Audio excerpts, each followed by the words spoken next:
Working in groups in the UOC classroom. If your course includes an activity where you'll work in a group, you'll have a specific space in the classroom for it. There are two ways to access it.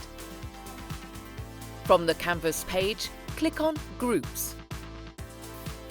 A tab will open with the groups you form part of on the courses you have that semester. You can also access your group space directly from the classroom homepage. The group space is similar to the classroom and has a range of useful options for group work. Announcements. You can post messages for all the members of the group. Pages. If required, you can create pages with content in different formats using the rich text editor. Discussions. These include both group debates assigned by instructors and forums for you to organize yourselves, take decisions, or share important information. Files. There's 50 megabytes of space to upload and share files among the group. Collaborations.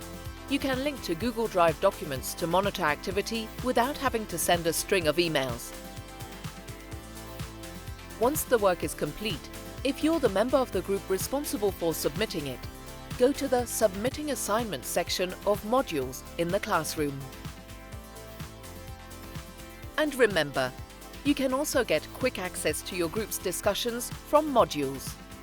The instructor will grade the assignment, and the grade can be different for each member of the group. The group space will remain open for the whole semester.